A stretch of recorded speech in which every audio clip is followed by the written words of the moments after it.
word problems. First, I am taking on a simple word problem based on numbers. It says the difference of two numbers is 26 and one number is 3 times the other number. Find the numbers. So, word problems में सबसे पहले आपने क्या करना है, जो भी चीज आपको फाइंड करनी है वो एक्सप्लेन करनी है. यहाँ पर हमें दो नंबर्स फाइंड करने हैं तो मेंशन करना है let the two numbers be x and y. और जब भी हम डिफरेंस की बात कर रहे हैं तो बेटर है कि आप मेंशन कर दो कौन सा आप ग्रेटर ले रहे हो, कौन सा स्मॉलर ले रहे हो. तो यहाँ पर हमने दो नंबर्स लिए x और y and let x be greater than y हमने एज्यूम कर लिया. अब वो कह रहे हैं difference of two numbers is 26, यानी कि बड़े वाले नंबर में से छोटा वाला नंबर सब्ट्रैक्ट करेंगे because the difference is positive. So x minus y is 26 which gives you first equation.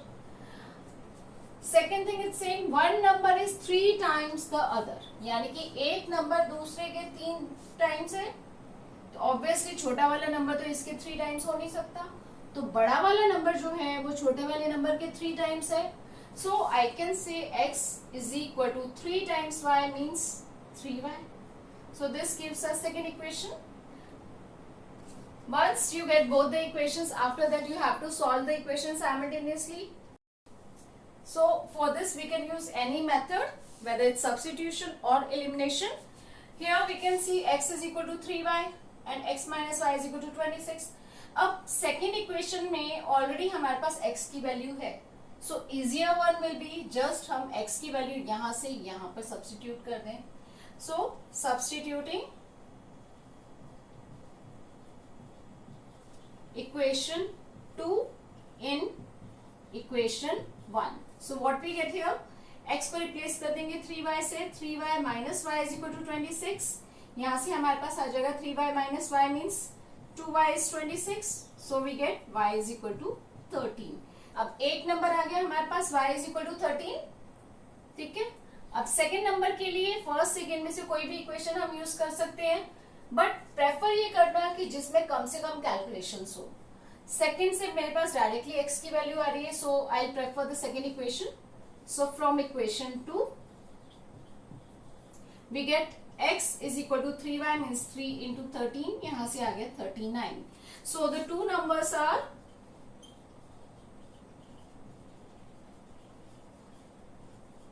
39 and 13. Word problems में मेन चीज आपने क्या ध्यान देनी है, जो भी आप एज्यूम कर रहे हो x एंड y वो मेंशन करना है. यहाँ पर हम दो नंबर्स ले रहे हैं x y. If some condition is there mention that. Equations आपने फ्रेम करनी है. इक्वेशन सॉल्व करने के बाद जो फाइनल आंसर होगा you should write in a statement form. जो भी पूछा गया यहाँ पर they are asking you to find out the numbers, so you must write the equation. The two numbers are 39 and 13. Now let's take the second problem, which is based on fraction. It says a fraction becomes 9 by 11 if 2 is added to both numerator and denominator. Further it says if 3 is added to both numerator and denominator it becomes 5 by 6. Find the fraction. अब fraction में क्या होता है, fraction is a part of a whole. और अगर हम fraction को लिखते हैं like suppose 2 by 3 is there, 1 by 2 is there, 7 by 6 is there. It has two parts. ऊपर वाले नंबर को हम बोलते हैं न्यूमरेटर, नीचे वाले नंबर को हम बोलते हैं डिनोमिनेटर. सो जब हम फ्रैक्शन की बात कर रहे हैं इस केस में, so let's consider the numerator be x and denominator be y. So let the numerator be x and the denominator be y. अब x अगर न्यूमरेटर है, डिनोमिनेटर अगर y है, तो देयरफॉर फ्रैक्शन क्या हो जाएगा हमारे पास, therefore fraction is numerator upon denominator, so x upon y. Now let's consider the first condition. It says fraction becomes 9 by 11 if 2 is added to both numerator and denominator. 2 is added to both numerator and denominator. So first case we can take, अगर numerator में हम 2 add कर रहे हैं तो हो जाएगा x plus 2, denominator में 2 ऐड कर रहे हैं तो हो जाएगा y plus 2, और ये ऐड करने के बाद हमारे पास क्या आ रहा है 9 by 11.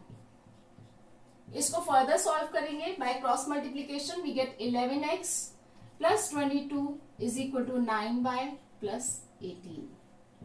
Further writing it in the standard form, we get 11x minus 9y, 22 यहाँ आएगा, 18 minus 22 we get -4. So this gives you first equation. Now let's consider the second case. Second case में वो कह रहा है if 3 is added to both numerator and denominator. Now in this case 3 is added to both. So numerator में 3 add करेंगे x plus 3 हो जाएगा, denominator में 3 ऐड करेंगे y plus 3 हो जाएगा. It becomes 5/6. So this should be equal to 5/6. Again cross multiplying, we get 6x plus 3 into 6 18 is equal to 5y plus 15. Transposing this on this side, 6x minus 5y is equal to 15 minus 18 is -3. This gives you second equation. अब हमें first और second equation को solve करना है. इसमें we can see the coefficient here 11 we have, here we have 6. I prefer कि मैं x के कोफिशिएंट्स इक्वेट कर दूं. सो फर्स्ट इक्वेशन को मैं मल्टीप्लाई करूंगी 6 से और सेकेंड इक्वेशन को मल्टीप्लाई करूंगी 11 से. So multiplying equation 1 by 6 and equation 2 by 11 and since coefficients दोनों के साइन सेम है, सब्ट्रैक्ट करना पड़ेगा. सब्ट्रैक्टिंग. सो फर्स्ट इक्वेशन को 6 से मल्टीप्लाई करेंगे, will get 66x minus 9 into 6 54y is equal to 4 into 6 we get -24. Second equation को multiply करेंगे 11 से, we get 66x minus 55y is equal to -33. Subtracting means we have to change sign of the second equation. Here x gets eliminated. So -54 plus 55 gives you y is equal to -24 plus 33. So that is 33 minus 24. So what we get is 9. So here we get the value of y as 9. After that we can put it in any of the equation first or second to get the value of x. So putting y is equal to 9 in, I am taking equation 2. We get 6x minus 5 into 9 is equal to -3. So we get here 6x minus 45 is equal to -3. Transposing 45 on this side, we get 6x is equal to 45 minus 3 is 42. यहाँ से आ जाएगा हमारे पास x is equal to 7.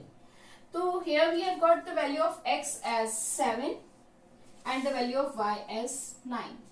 तो हमारा fraction क्या हो जाएगा? Therefore, fraction is equal to numerator was x, that is 7.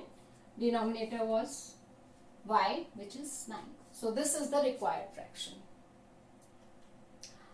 I hope you will be able to do any question based on fraction. Now in this question we have 2 added to both numerator and denominator. Here 3 is added to both. So the variation may be we are adding 2 to numerator, subtracting something from the denominator. So in that case x plus 2 will be there. If we are subtracting 3 from denominator, then y minus 3 will be there. So only this variation will be there. Rest all the process will be almost same. So I hope you will be able to do any question based on fractions now.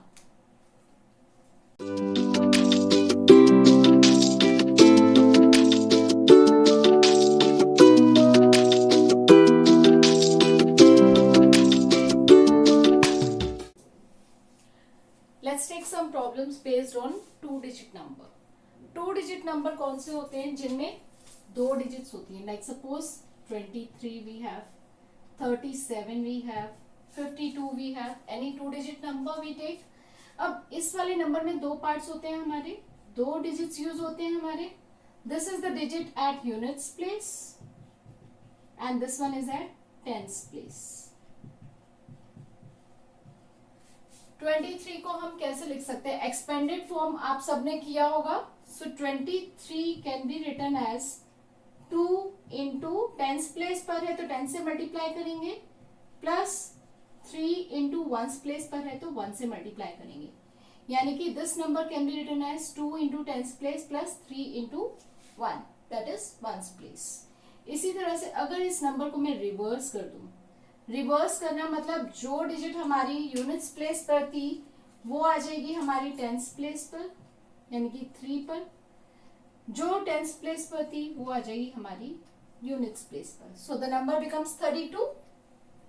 So tense place पर number आ गया हमारा 3, units place पर number आ गया हमारा 2. This is the reverse number और number obtained by interchanging the digits. So these two questions are based on these concepts only. Let's take the first one. It says the sum of digits of a 2-digit number is 12.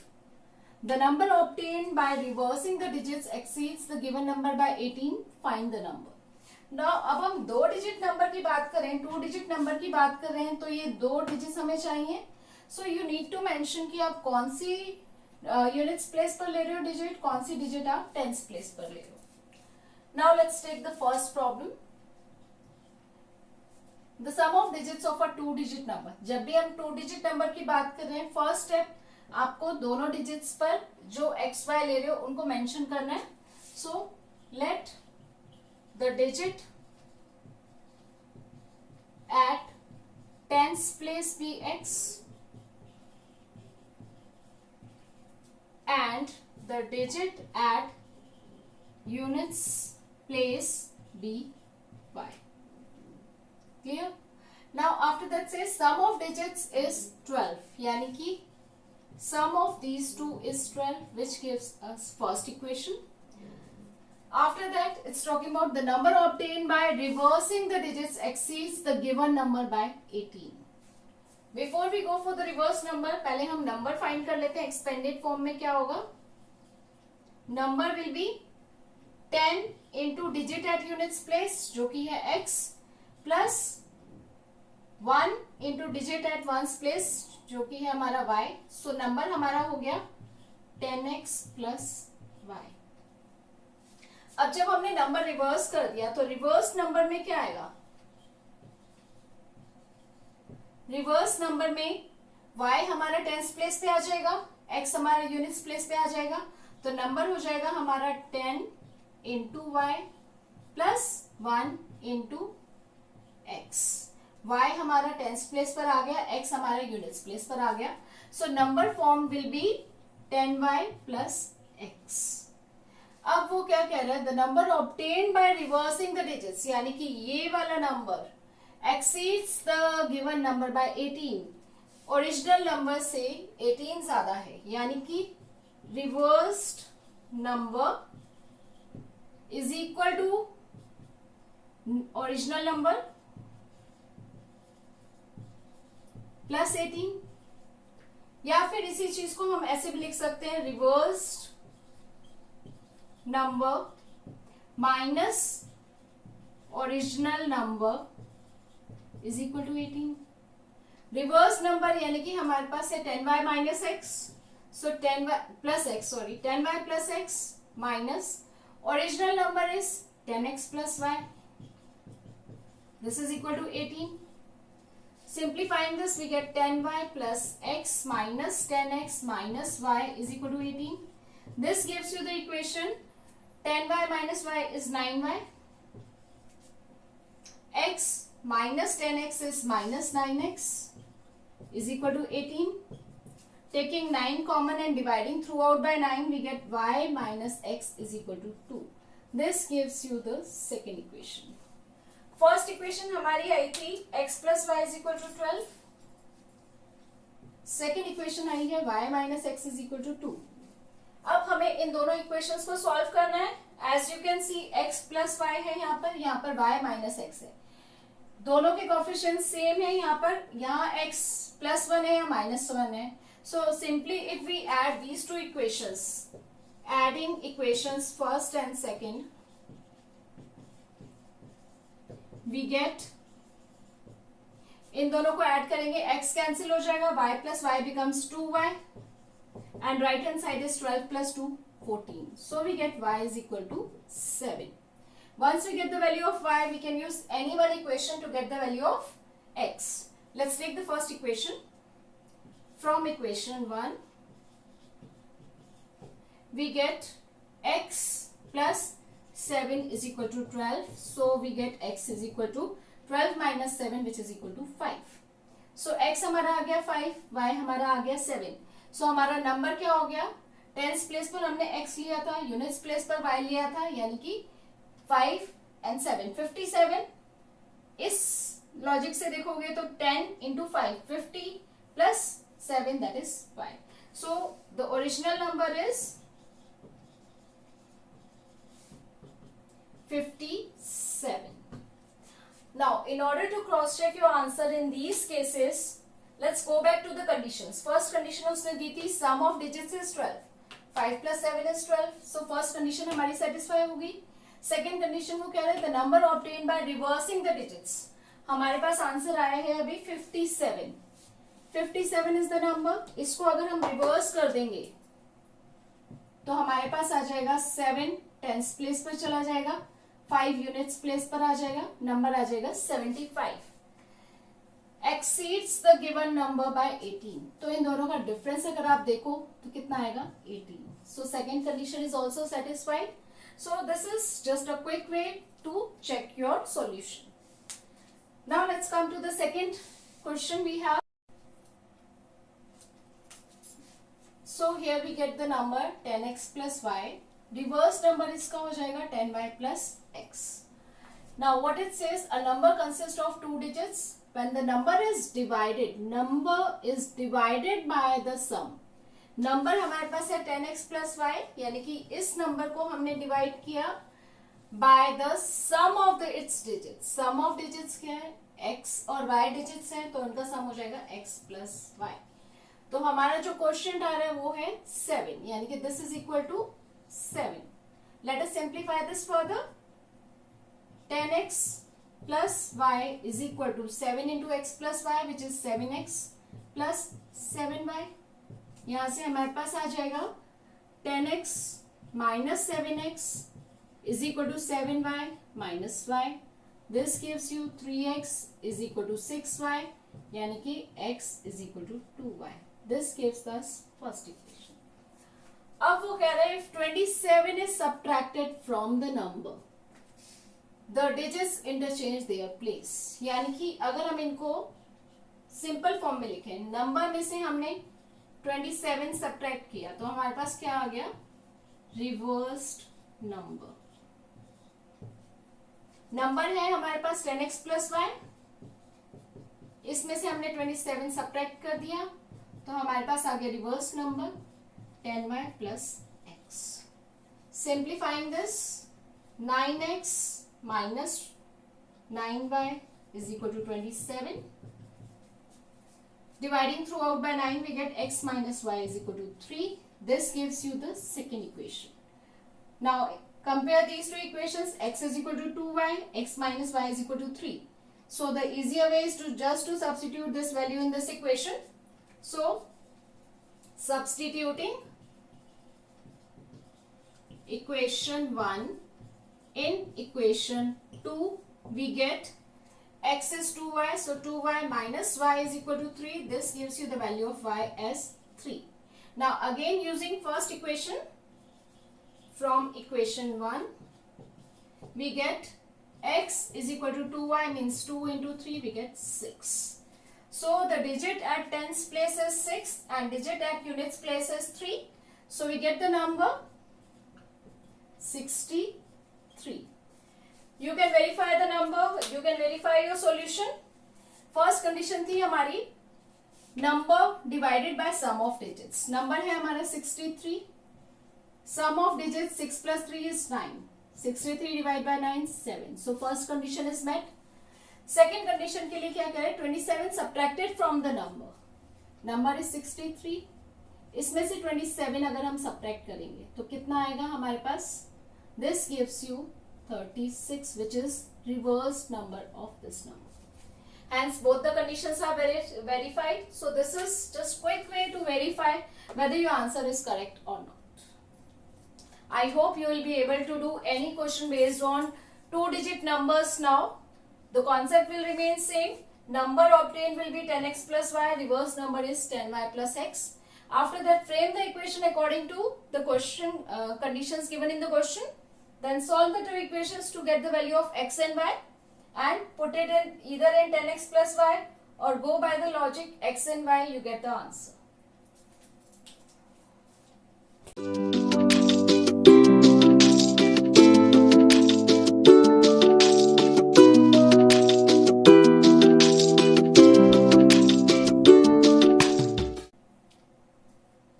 Let's take a problem based on the marks obtained by a child in a test. Normally test में क्या होता है कि negative marking नहीं होती, but here we are discussing the question exam in which negative marking is there. Negative marking जब होती है उसमें क्या होता है कि अगर आपका करेक्ट आंसर है उसके मार्क्स आपके ऐड हो जाते हैं. अगर आपका रॉन्ग आंसर है तो उसके मार्क्स आपके सब्ट्रैक्ट यानी कि डिडक्ट हो जाते हैं. सो इस केस में क्या कह रहे हैं वो, he scored 40 marks in a test, getting 3 marks for each correct answer and losing 1 mark for each wrong answer.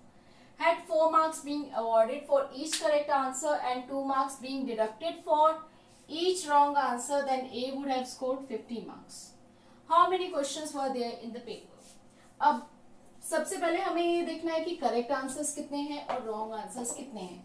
अब जितने भी टोटल क्वेश्चंस हैं उसको हम 2 पार्ट्स में डिवाइड कर लेते हैं.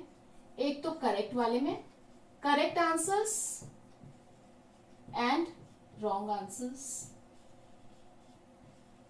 करेक्ट आंसर्स को लेट्स अज्यूम कि हमारे पास x हैं, रॉन्ग आंसर्स हमारे पास हैं y. अब वो फर्स्ट केस में हमारे पास क्या कह रहे हैं कि he scored 40 marks if getting 3 marks for each correct answer. यानी कि अगर वो एक करेक्ट आंसर दे रहे हैं तो उसको 3 मार्क्स मिल रहे हैं. यहाँ पर उसके पास कितने करेक्ट आंसर्स हैं, x. तो x करेक्ट आंसर्स के लिए कितने मार्क्स मिलेंगे उसको, 3x. और वो कह रहा है and losing 1 mark for each wrong answer, यानी कि 1 नंबर वो लूज कर रहा है हर एक गलत आंसर के लिए. यहाँ पर y आंसर्स उसके गलत हैं, यानी कि कितने मार्क्स वो लूज करेगा, y मार्क्स वो लूज करेगा. तो टोटल आए उसके 3x, उसमें से वो y लूज कर देगा, यानी कि हमारे पास मार्क्स हो जाएंगे उसके 3x माइनस y, जो कि है हमारे पास 40, which is his current score. So यहां से हमारे पास आ जाएगी first equation.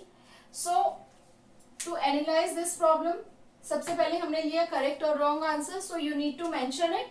Late the number of correct answers be x and let the number of wrong answers be y. So in first case we get this situation when 3 marks being awarded for correct answer and 1 mark deducted for wrong answer. So the score will be 3x minus y, which is equal to 40. Same way in second case. Second case में वो क्या कह रहा है कि अगर 4 marks are awarded for each correct answer and 2 marks being deducted for each wrong answer, यानी कि हर एक करेक्ट आंसर के लिए हमारे पास कितने हैं, 4 मार्क्स हैं. एक आंसर के लिए 4 मार्क्स हैं तो x आंसर्स के लिए हमारे पास हो जाएंगे 4x marks and 2 marks being deducted for wrong answer. एक रॉन्ग आंसर के लिए 2 मार्क्स डिडक्ट हुए, टोटल हमारे y रॉन्ग है तो 2y मार्क्स डिडक्ट हो जाएंगे हमारे, यानी कि स्कोर क्या हो जाएगा, 4x में से ये 2y डिडक्ट हो जाएंगे. और इस केस में हमारे पास स्कोर है marks obtained 50. So in the second case marks obtained is 50. So second case we get the equation 4x minus 2y is equal to 50. So main thing in this question is framing of equation according to this condition. After that you just need to solve the equations. Let's take this as first, this as second. So here it's y, here it's 2y. So I'll prefer first equation को हम 2 से multiply करेंगे. Multiplying equation 1 by 2 and subtracting from second equation.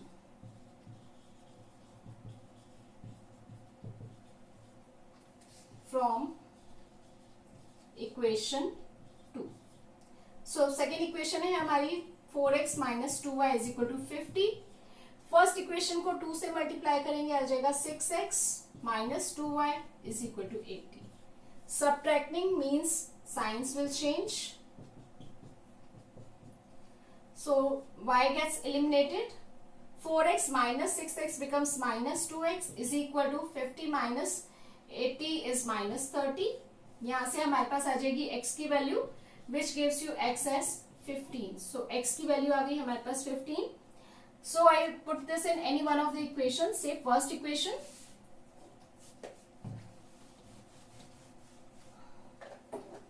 Putting this in the first equation. From equation 1. X is 15. So here we get 3 into 15 minus y is equal to 40.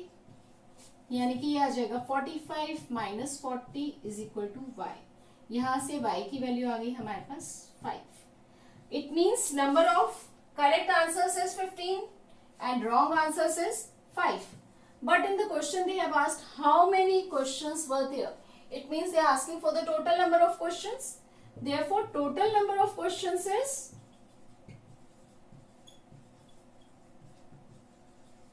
is equal to x plus y. x जिसकी value है 15, y की value है 5, so total हो गए हमारे पास 20. So there were 20 questions in total, जिसमें से हमारे पास 15 करेक्ट आंसर्स हैं और 5 रॉन्ग आंसर्स हैं.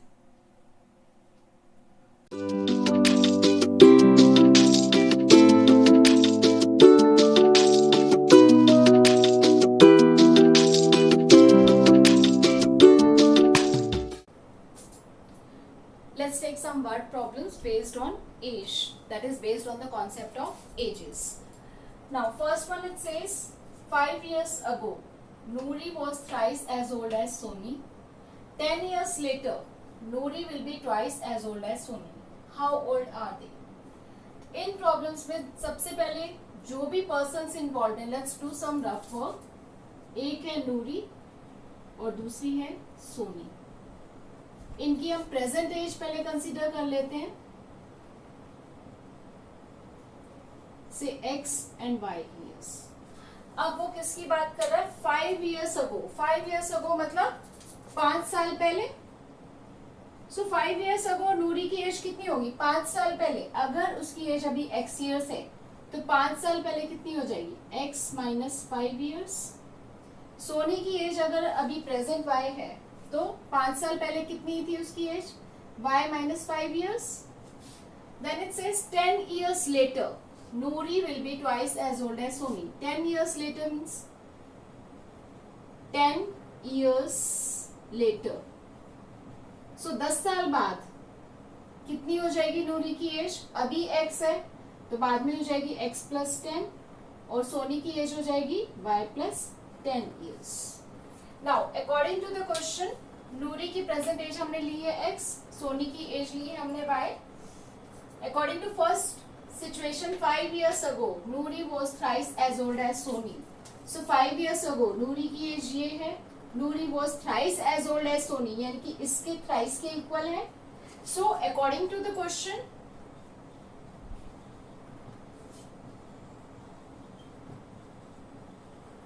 we get Noori's age x minus 5 is equal to thrice the Soni's age, that is 3 times y minus 5.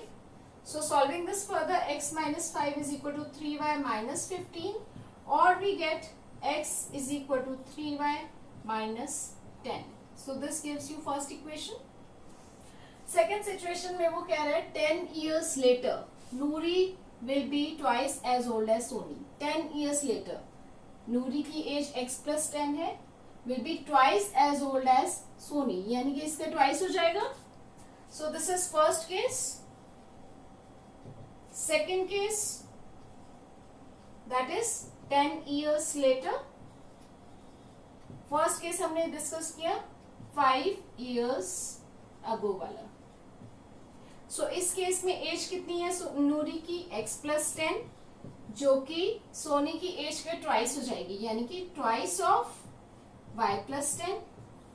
Solving this, x+10 is equal to 2y+20, or we get x is equal to 2y-10.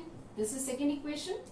दोनों equation में x x है, so we can just eliminate or substitute also. So substituting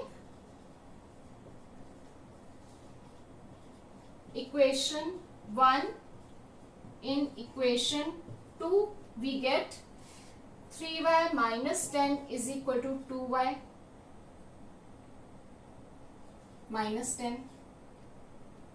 This is +20. This is +10. So here we get 2y+10. So from here we get y is equal to 10 plus 10, 20. Now putting this in the first equation, from equation 1 we get, this is x is equal to 3 into 20 minus 10, that is 60 minus 10, we get 50 years. So Noori's present age is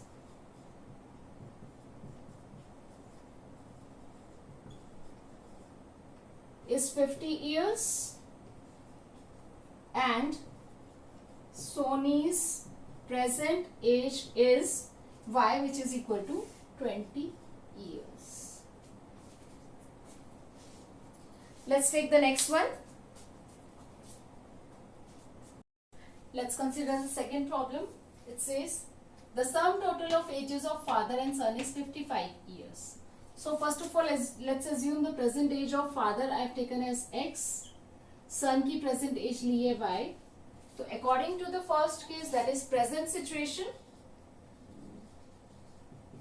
the sum of their ages, that is x plus y, is given as 55 years. So this gives you first equation, which is quite easy.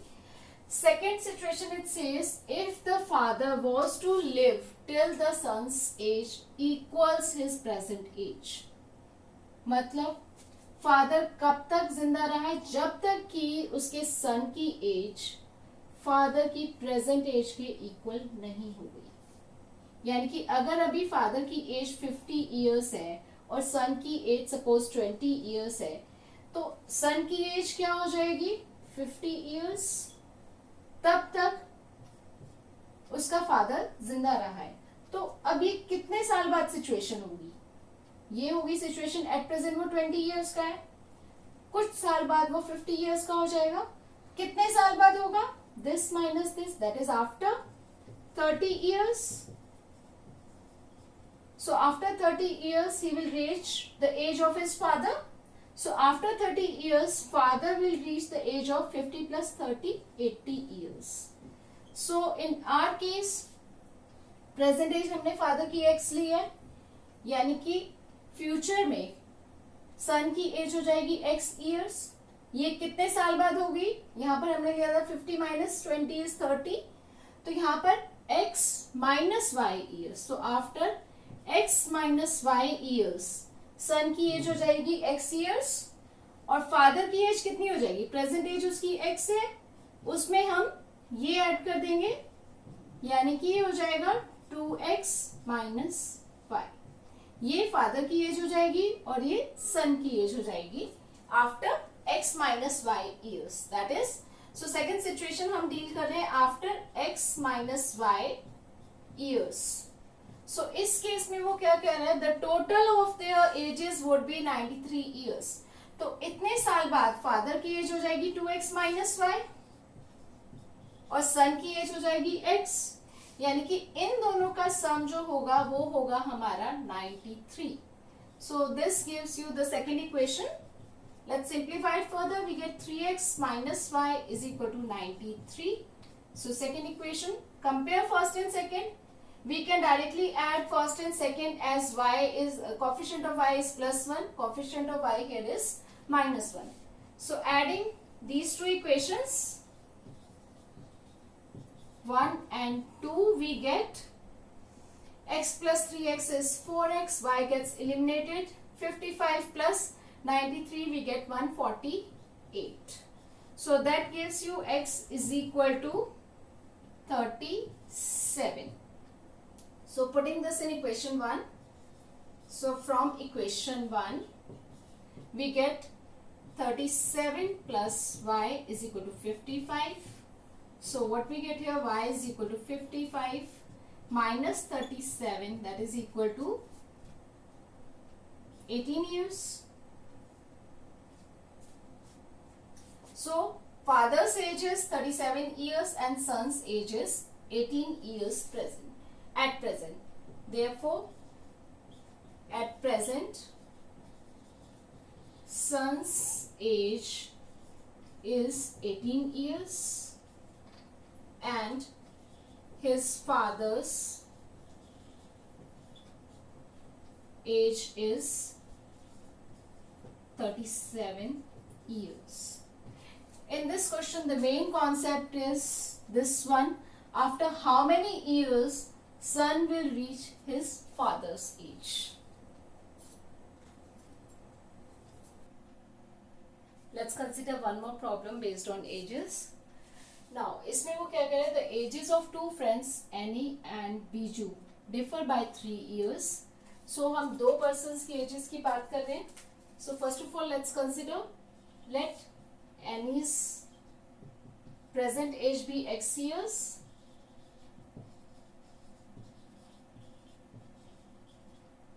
and Biju's present age y years. अब हम यहाँ पर बात कर रहे हैं difference की. The difference of their ages is 3 years. अब दो फ्रेंड्स हैं, उनमें से कोई भी बड़ा हो सकता है, कोई भी छोटा हो सकता है. हम डिफरेंस की बात कर रहे हैं दोनों के एजेस की. So in this case we have 2 cases. First case हमारा हो जाएगा x is greater than y, यानी कि एनी बीजू से बड़ा है. दूसरा केस हमारे यहाँ पर हो जाएगा कि x is smaller than y, यानी कि एनी बीजू से छोटा है, बीजू एनी से बड़ा है. अब हम डिफरेंस की बात कर रहे हैं. Difference of their ages is 3 years.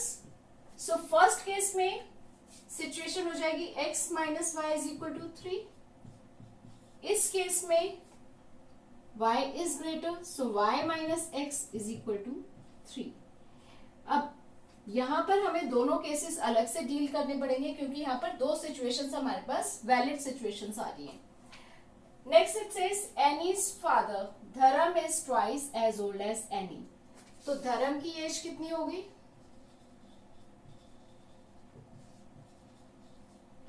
To X years, क्योंकि एनी की एक्स है तो धर्म की एज हो गई 2x years. Here also Dharam age will be same.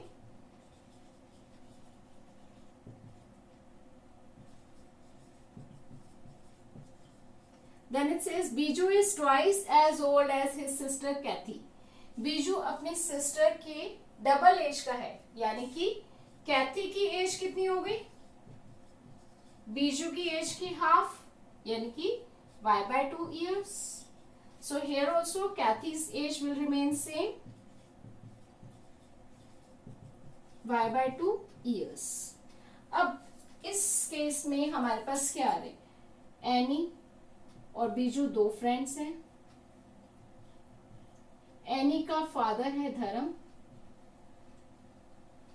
Biju की सिस्टर है कैथी. This much clear. अब उसके बाद वो कह रहा है कि the ages of Cathy and Dharam differ by 30 years, यानी कि धर्म और कैथी की एज का डिफरेंस है 30 years. तो इस केस में हमारे पास कोई डाउट नहीं होना चाहिए. ऑब्वियसली धर्म इज ओल्डर देन कैथी, तो धर्म की एज में से अगर हम कैथी की एज सब्ट्रैक्ट करेंगे तो आएगा हमारे पास डिफरेंस दैट इज 30 years. तो इसके अकॉर्डिंग हमारी सिचुएशन आ जाएगी 2x minus y/2 is equal to 30. यहां पर भी सेम सिचुएशन आ जाएगी. So 2x minus y/2 is equal to 30 which gives us the second equation. So let's take the first case. First case में first equation ये हो जाएगी, second equation ये है. Denominator is 2, so let's multiply throughout by 2. We get 4x minus y is equal to 60. Now let's take this as second equation. अब इन दोनों equations में minus y है, so we can directly subtract it. So I am subtracting first equation from the second equation. So subtracting equation 2 from equation 1. इसमें से इसको subtract करेंगे. 4x minus x is 3x, y gets cancelled. 60 minus 3 we get 57. So from here we get x is equal to 19. Now putting x as 19 in first equation. 19 minus y is equal to 3. So from here we get y is equal to 19 minus 3, which is 60. So x आ गया हमारा 19, y आ गया हमारा 16. Now let's consider the second case. Second case may be multiplying throughout this equation by 2. We get 4x minus y is equal to 60. Here we get this. Let's take this as equation 3 and this was the same equation as second one. Clear? Now in order to solve these two equations, यहाँ पर y है, यहाँ minus y है, so we can directly adding equations 2 and 3. We get y gets cancelled. 4x minus x is 3x is equal to 60 plus 3 is 63, which gives us x as 21. Using third equation, from equation 3 we get x is 21, so y minus 21 is equal to 3. This gives you y as 24 years. So अब हमारे पास ये दो solutions आए हैं. अगर x 19 है तो y 16 है, और यहाँ पर x अगर 21 है तो y 24 है. So final answer line में you must mention all these solutions. So Annie's age is 19 years and this is Biju's age is 16 years, or Annie's age is 21 years and Biju's age is 24 years. So you must mention both answers in the answer line when two situations are possible.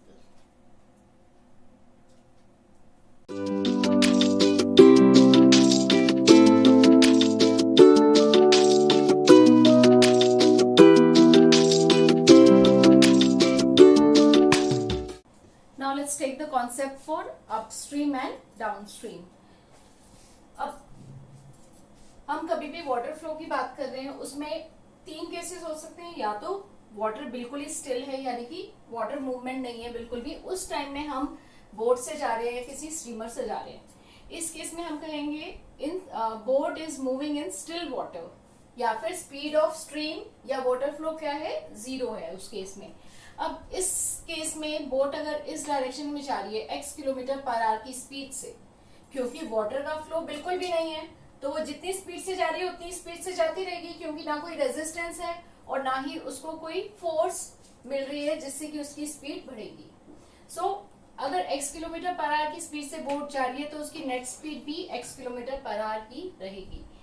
Second case आ जाता है हमारे पास upstream में. Upstream means the direction against the stream, यानी कि अगर water हमारा इस direction में फ्लो कर रहा है या स्ट्रीम हमारी इस डायरेक्शन में फ्लो कर रही है और बोट उसकी रिवर्स डायरेक्शन में जा रही है, तब हम उसको कहेंगे boat is moving upstream, means against the direction of water. Water यहाँ जा रहा है, बोट हमारी यहाँ जा रही है, तो दोनों अपोजिट डायरेक्शन में जा रहे हैं.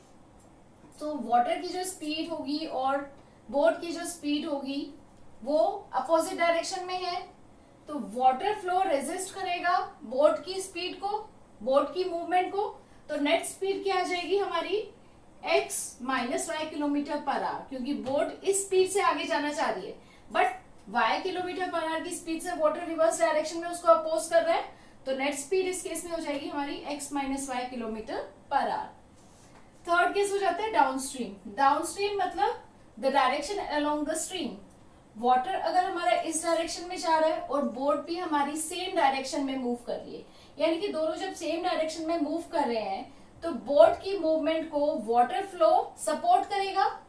तो दोनों ही सेम डायरेक्शन में जा रहे हैं, x किलोमीटर पर आवर की स्पीड से बोट जा रही है हमारी और y किलोमीटर पर आवर की स्पीड से वाटर फ्लो कर रहा है। तो नेट स्पीड क्या हो जाएगी, दोनों को ऐड कर देंगे, यानी कि दोनों की ऐड करने के बाद नेट स्पीड हमें मिलेगी x plus Y kilometre per hour. So जब हम स्पीड की बात करते हैं इन तीनों केसेस में, स्टिल वाटर के केस में स्पीड हमारी x किलोमीटर पर आवर ही रहेगी, जो कि बोट या स्टीमर की स्पीड है। अपस्ट्रीम के केस में नेट स्पीड हमारी हो जाएगी x minus Y kilometre per hour, और डाउनस्ट्रीम के केस में हमारी स्पीड हो जाएगी x plus Y kilometre per hour. So ये तीन चीजें आपको ध्यान रखनी है जब भी हम क्वेश्चन करेंगे related to upstream and downstream. Let's take some questions based on upstream and downstream concept. First one is Ria can row downstream 20 kilometers in 2 hours and upstream 4 kilometers in 2 hours. Find the speed of rowing in still water and the speed of current.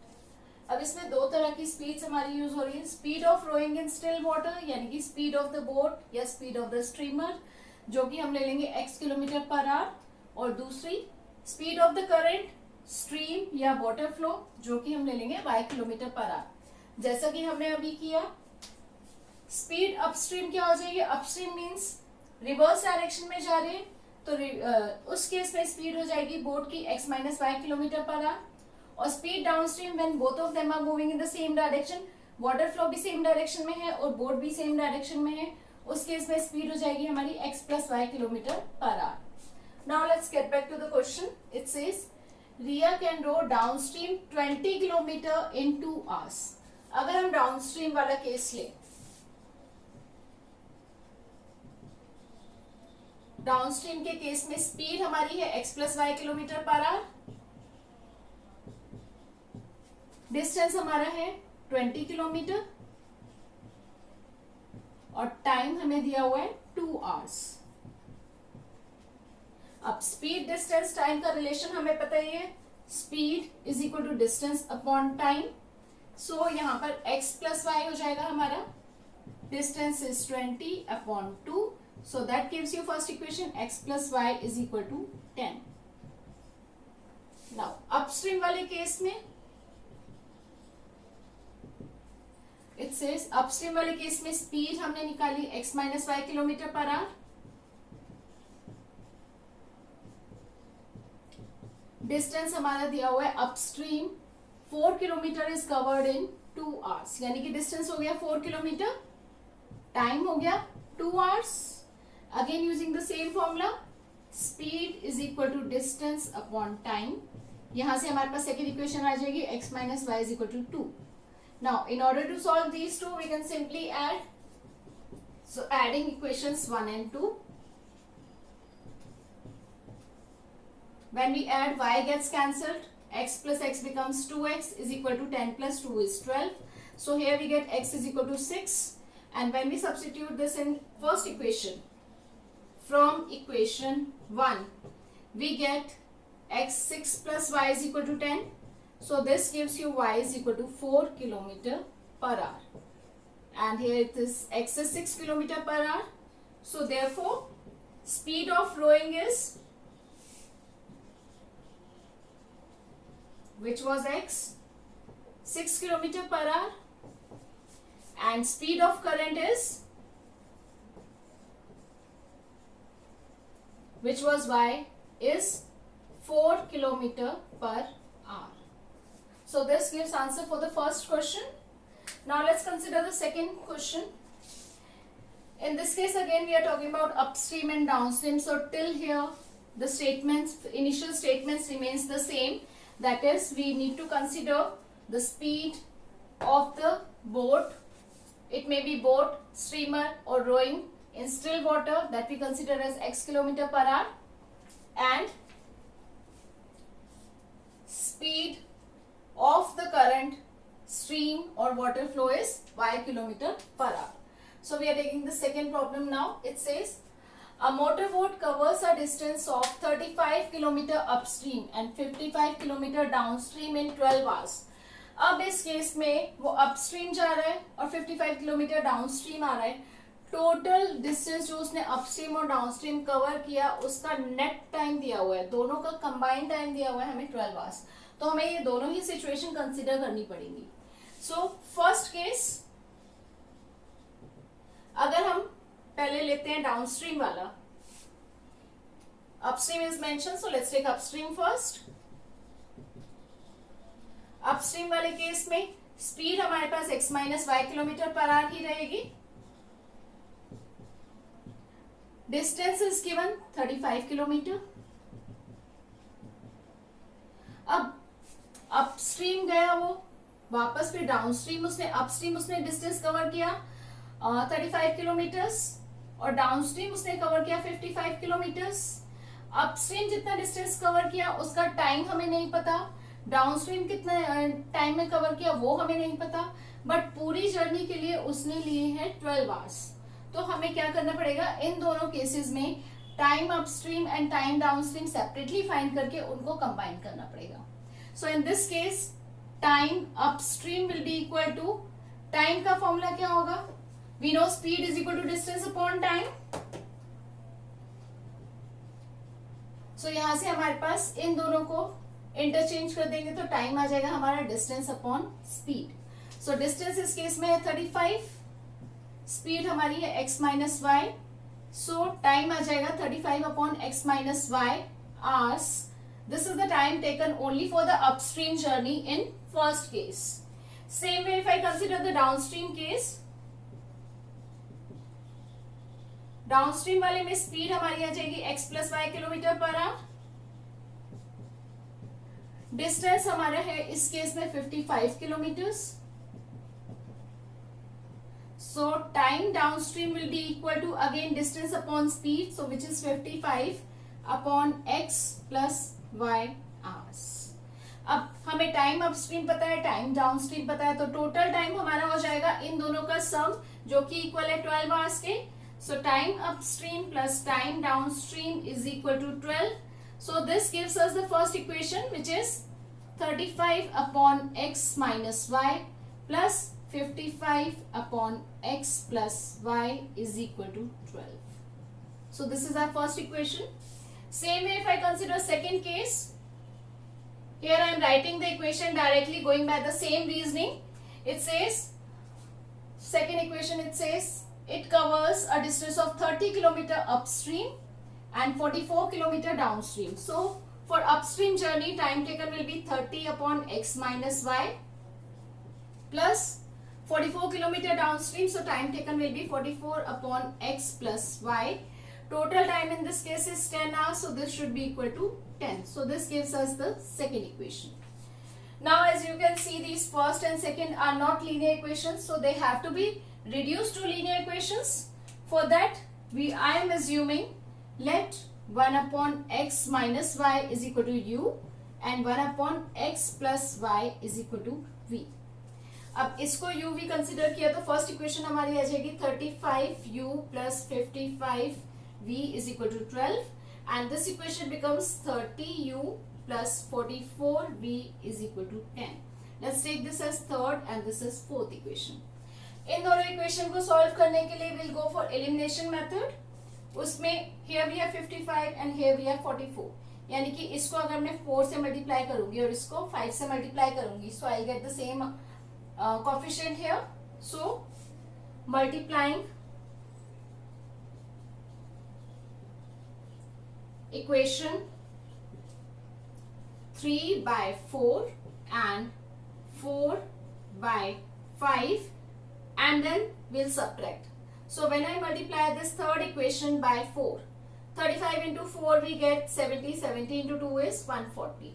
So 140u plus this into 4, 55 into 4 is 220, v is equal to 12 into 4 is 48 and this equation becomes 30, this is multiplied by 5, 30 into 5 is 150u plus 44 into 5 we get 220, v is equal to 10 into 5 is 50.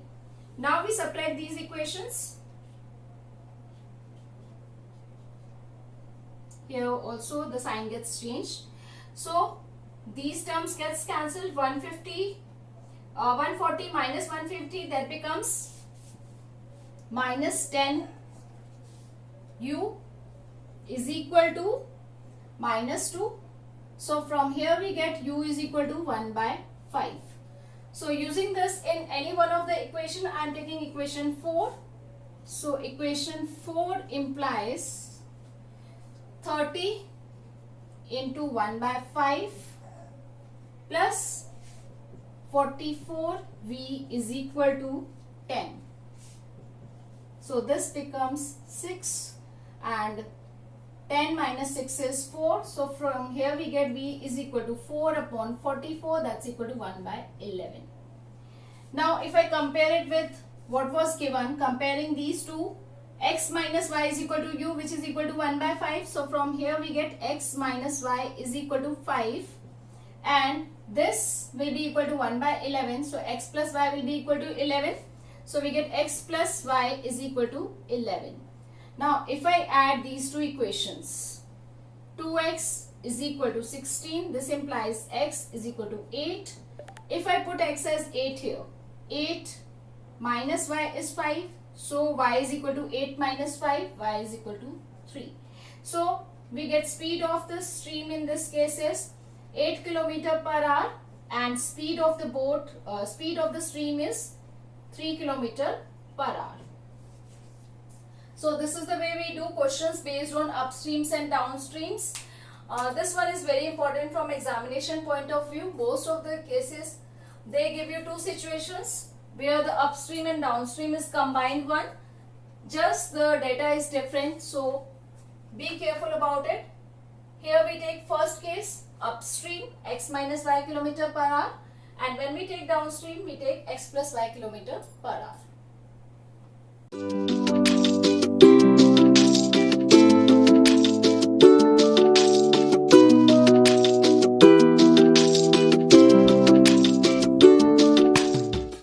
Let's take some questions based on distance and speed. We know the relation between distance and speed is speed into time, or you can say speed is distance upon time. Now first problem, that says a train covered a certain distance at a uniform speed. If the train would have been 10 km per hour faster, it would have taken 2 hours less for the journey, and if the train was slower by 10 km per hour, it would have taken 3 hours more for the scheduled time. Find the distance covered by the train. So in order to find out the distance, what you need? Speed and time which are required. So इसके लिए हमने क्या किया? सबसे पहले usual speed हम consider कर लेते हैं ट्रेन की x किलोमीटर पर आवर, और यूजुअल टाइम जो उसको नॉर्मल टाइम लगता है ट्रेन को, वही डिस्टेंस कवर करने के लिए वो हम ले रहे हैं y kilometre per hour. So in this case usual speed I am taking x kilometre per our, time is y hours. So distance हो जाएगा हमारा स्पीड इंटू टाइम, सो एक्स वाई किलोमीटर्स. ठीक है. अब फर्स्ट केस में वो क्या कह रहा है? If the train would have been 10 kilometre per hour faster, 10 kilometre per hour faster. अब ट्रेन की स्पीड ज्यादा है तो ऑब्वियसली उसको टाइम कम लगेगा उस केस में. अब स्पीड कितनी ज्यादा है? 10 किलोमीटर पर आवर. तो फर्स्ट केस में स्पीड हो गई हमारी x plus 10. It would have taken 2 hours less. तो स्पीड ज्यादा है तो ऑब्वियसली टाइम कम लगेगा. टाइम यहाँ पर 2 आवर्स कम लग रहा है, तो टाइम इस केस में हो जाएगा y माइनस 2. अब यहां से आपको यहां पर जाना है. डेस्टिनेशन फिक्स है, स्टार्टिंग पॉइंट फिक्स है, यहां से यहां पर जाना है. आप कितनी भी स्पीड से जाओ, कितना भी टाइम लो, डिस्टेंस तो वही रहेगा. सो इस केस में भी डिस्टेंस हमारा होगा एक्स वाई, जो कि होगा इन दोनों के प्रोडक्ट के equal. So according to the question we can से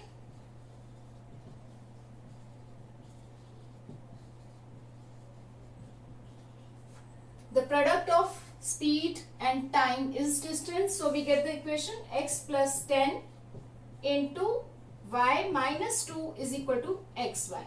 Now solving this we get xy minus 2x plus 10y minus 20 is equal to xy. xy gets cancelled on both sides. We get minus 2x plus 10y is equal to 20. Further dividing throughout by 2, we get minus x plus 5y is equal to 10. So this gives us first equation. Now let us consider second case. उस case में क्या कह रहा है वो, and if the train was slower by 10 kilometre per our, अगर train की speed कम है 10 किलोमीटर पर आवर, तो उस केस में स्पीड कितनी हो जाएगी? यूजुअल स्पीड हमारी x है, उससे 10 किलोमीटर कम, यानी कि x minus 10 kilometre per hour. It would have taken 3 hours more. Obviously speed कम हुई है तो इस डिस्टेंस को कवर करने के लिए आपको ज्यादा टाइम लगेगा. सो इस केस में कितना ज्यादा टाइम लग रहा है? 3 आवर्स. यूजुअल टाइम y है तो 3 आवर्स ज्यादा हो जाएगा, यानी कि टाइम हो जाएगा y प्लस 3. अब सेम जर्नी है तो डिस्टेंस भी सेम रहेगा, distance xy kilometre. Now in this case, this distance will be equal to product of these two. So we get the second equation, x minus 10 into y plus 3 is equal to xy from this second case. Now multiplying these two, we get xy plus 3x minus 10y minus 30 is equal to xy. xy gets cancelled. We get 3x minus 10y is equal to 30. This gives you second equation. Now in order to solve these two equations, let's check first and second equation. First equation में है हमारे पास minus x plus 5y, यहाँ पर है 3x minus 10y. So I am multiplying first equation by 3 and adding second equation. So multiplying equation 1 by 3 and adding equation 2 to it. इसको हम 3 से multiply करेंगे, आ जाएगा हमारे पास minus 3x plus 15y is equal to 30. Second equation है हमारी ये, that is 3x minus 10y is equal to 30. If we add these two equations, so 3x gets cancelled, 15y minus 10y becomes 5y, 30 plus 30 becomes 60. So from here we get y is equal to 12. Now putting this in first equation, from equation 1 we get minus x plus 5 into 12 we get 60 is equal to 10. So x is equal to 50. So here we get the speed of the train is x kilometer per hour, so 50 kilometer per hour, and time taken is 12 hours. Now in the question what they have asked? They have asked distance covered by the train, which is equal to xy. So distance covered is xy, which is equal to product of these two, 50 into 12. So we get here 600 kilometers.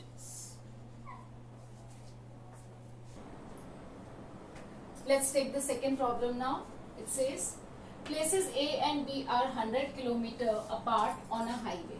Let's take this as place A, this is B, जो कि 100 km distance पर हैं. One car starts from A and another from B at the same time. एक car हमारी A point से start कर रही है, लेट्स से इसकी स्पीड है x किलोमीटर पर आवर, और दूसरी कार B से स्टार्ट कर रही है, लेट्स अज्यूम उसकी स्पीड है y किलोमीटर पर आवर. अब वो कह रहे हैं if they travel in the same direction at different speeds, जो कि हमने एक्स वाई ली है, दे मीट इन 5 आवर्स. यानी कि अगर वो सेम डायरेक्शन में मूव कर रही हैं, तो अगर ये बी से कार इस डायरेक्शन में जा रही है और ए भी इसी डायरेक्शन में जा रही है, तो वो 5 आवर्स के बाद मीट कर रहे हैं सेम पॉइंट पे. Let's take that point is C. अब ये 5 आवर्स की जर्नी के बाद डिस्टेंस कवर्ड कितना होगा? अगर हम फर्स्ट केस ले रहे हैं तो स्पीड है हमारी कार स्टार्टिंग फ्रॉम ए की x किलोमीटर्स, टाइम है 5, तो डिस्टेंस हो जाएगा स्पीड इंटू टाइम 5x. ये 5x होगा यहाँ से लेके यहाँ तक, यानी कि AC. अब अगर इस वाली कार की बात करें तो स्पीड है इसकी y, टाइम 5 आवर्स लिया है इसने, तो डिस्टेंस हो जाएगा 5y, जो कि है ये डिस्टेंस विच इज BC. अब इनका रिलेशन अगर हम देखें, distance covered bye A is AC और distance covered by car B is BC, और इन दोनों का डिस्टेंस कितना है 100 किलोमीटर। यानी कि इसमें से अगर मैं ये सब्ट्रैक्ट कर दूं I get A B that is A C minus B C gives me A B. AC is distance covered by car A which is 5x. BC is distance covered by car B which is 5y. And AB is already given to us 100 kilometre. 5 से divide कर देंगे तो आ जाएगा x minus y is equal to 20। ये आ गई हमारी first equation. This is according to the question. Now let's consider second situation. उसमें वो क्या कह रहे हैं, if they travel towards each other मतलब कार ए से जो स्टार्ट हो रही है वो बी की तरफ जा रही है और बी से जो स्टार्ट हो रही है वो ए की तरफ जा रही है। They are moving towards each other, they meet in 1 hour. So यहाँ से कार स्टार्ट हुई ए वाली, यहाँ से स्टार्ट हुई बी पॉइंट से, तो वो मीट कर रही है 1 घंटे के बाद। सपोज वो मीट करती है इस पॉइंट पे, ये सिचुएशन हो गई, ये कार ए से स्टार्ट हुई, ये कार बी से स्टार्ट हुई, तो इस पॉइंट पर सपोज वो मिल रही है डी पॉइंट पर। तो इस केस में क्या होगा, ए से जो कार स्टार्ट हुई स्पीड x है, टाइम 1 है, तो डिस्टेंस हो जाएगा x किलोमीटर जो कि हो जाएगा हमारा डिस्टेंस AD। अब बी से जो स्टार्ट हुई है उसकी स्पीड है y, टाइम 1 है, तो डिस्टेंस हो जाएगा y जो कि होगा BD। अब AD और BD में क्या रिलेशन है, अगर मैं इन दोनों को ऐड करूं तो टोटल डिस्टेंस AB आ जाएगा, that is AD plus BD is equal to 100, यानी कि we can say AB। So putting the values, AD distance covered by car from A x, BD distance covered by car from B which is y, and AB is distance between the 2 points A and B which is 100. So this gives me second equation. Adding first and second, adding equations first and second, y cancel हो जाएगा, x plus x 2x is equal to 120, so x आ जाएगा हमारा 60. Now from equation 1, x 60 है, 60 minus y is equal to 20, तो यहाँ से हमारे पास y की वैल्यू आ जाएगी 40. So speed of the car from point A is x which is 60 km per hour, and speed of the car from B is y which is 40 km per hour. Let's consider one more problem based on distance and speed. इसमें वो कह रहा है Ruhi travels 300 km to her home partially by train and partially by bus. She takes 4 hours if she travels 60 km by train and the remaining by bus. And if she travels 100 km by train and the remaining by bus, she takes 10 minutes longer. You have to find speed of the train and the bus separately. अब let's consider कि Ruhi A point से start कर रही है और B point पर उसका घर है जो कि 300 किलोमीटर के डिस्टेंस पर है। अब उसको ये डिस्टेंस ट्रैवल करना है, उसके लिए पहले वो ट्रेन लेती है, उसके बाद में उसको बस से ट्रैवल करना होता है। तो दो सिचुएशंस हो सकती हैं। फर्स्ट केस में वो क्या है, she takes 4 hours if she travel 60 kilometre by train. Train की स्पीड हमने एज्यूम की है x किलोमीटर पर आवर और बस की स्पीड ली है हमने y किलोमीटर पर आवर। तो जब वो ट्रेन फर्स्ट केस में ट्रेवल कर रही है 60 kilometre by train and remaining by bus, तो 60 किलोमीटर उसने ट्रेवल किया ट्रेन से, रिमेनिंग बाय बस, रिमेनिंग यानी कि कितना बच गया, टोटल है हमारा 300 में से 60 गया, 240 इज लेफ्ट, सो 240 किलोमीटर वो ट्रेवल कर रही है बस से। सो फर्स्ट केस में distance travelled by train is 60 kilometre and travelled by bus is 240 kilometre, and then it says she takes 4 hours for the complete journey. अब जब भी हमें टाइम कंबाइन दिया होगा तो उस केस में हम टाइम का फॉर्मूला यूज करेंगे। टाइम का फॉर्मूला क्या होगा, distance upon speed. So time taken bye journey by train, यानी कि यहां से यहां तक के डिस्टेंस के लिए उसको कितना टाइम लगेगा, 60 किलोमीटर डिस्टेंस है, स्पीड x है, तो टाइम हो जाएगा 60 अपॉन x आवर्स। और बस से जो वो डिस्टेंस ट्रेवल कर रही है उसके लिए टाइम कितना लगेगा, 240 किलोमीटर्स कवर करने हैं उसने with y kilometre per our, यानी कि 240 बाय y। अभी टोटल टाइम जो फर्स्ट केस में लग रहा है वो हमें दिया हुआ है 4 hours. So this total time is given 4 hours. So from here we get the equation that is 60 by x plus 240 by y is equal to 4. Here we get the first equation. Second case में वो क्या कह रहा है, if she travels 100 kilometer by train and the remaining by bus, यानी कि वो 100 kilometre train से कवर कर रही है, रिमेनिंग बाय बस, रिमेनिंग यानी कि ये वाला डिस्टेंस, टोटल हमारा 300 है, 300 में से 100 उसने कवर किया ट्रेन से, कितना बच गया, 300 minus 100 that is equal to 200 kilometre, यानी कि 200 उसने कवर किया बस से। तो time taken by train journey will be 100 by x and journey by bus is 200 by y। Total time इस केस में कितना कह रहा है वो, she takes 10 minutes longer. 10 minutes longer means पहले जितना टाइम लगा था उससे 10 मिनट्स ज्यादा, यानी कि 4 आवर्स एंड 10 मिनट्स। ये कितना हो जाएगा, यानी कि 4 hours 10 minutes will be equal to what, 4 hours plus 10 by 60 hours. So that is equal to 1 by 6 hour. So taking LCM, 24 plus 1, 25 by 6 hours is taken for the second case. So यहाँ से हमारे पास equation आ जाएगी 100 by x plus 200 by y is equal to 25 by 6. This gives us second equation. Now as you can see these two are not linear equations, so we have to reduce them to linear equations first. So उसके लिए हम assume करेंगे let 1 by x is equal to u and 1 by y is equal to v. ये assume करने के बाद हमारी equations reduce हो जाएंगी 60u plus 240v is equal to 4. Let's mark this as third equation. और ये वाली हो जाएगी हमारे पास 100u plus 200v is equal to 25 by 6. Further multiplying throughout by 6 हमारे पास आ जाएगा 600u plus 1200v is equal to 25. Let's mark this as fourth equation. अब ये थर्ड और फोर्थ इक्वेशंस को सॉल्व करने के लिए वी कैन सी 60 है हमारे पास, यहाँ पर 600 है, सो सिंपली हम थर्ड इक्वेशन को 10 से मल्टीप्लाई कर देंगे और इससे सब्ट्रैक्ट कर देंगे। So I am writing in brief third equation into 10, we get 600u plus 2400v is equal to 40.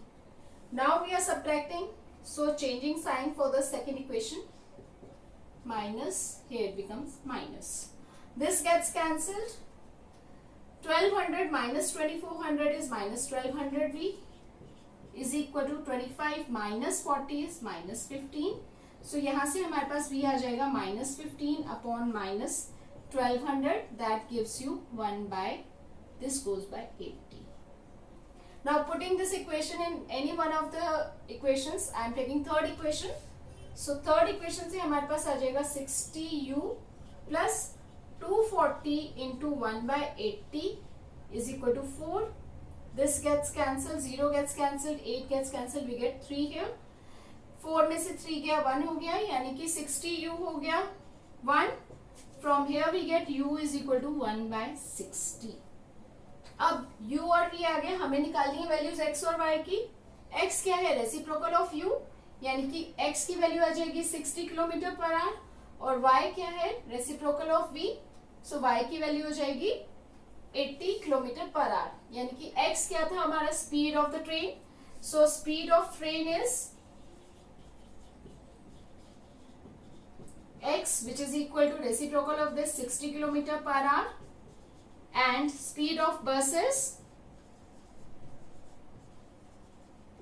y which is equal to 80 kilometers per hour.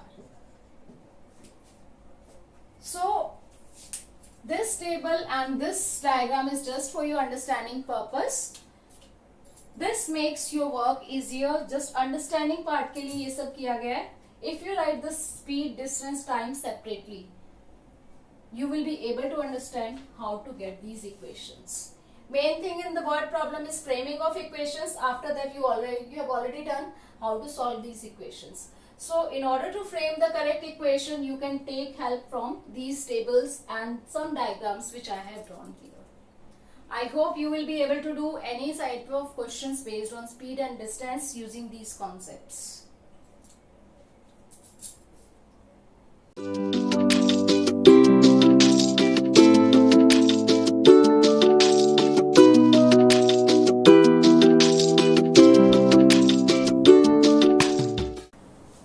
Let's take some problems based on perimeter or area of a rectangle.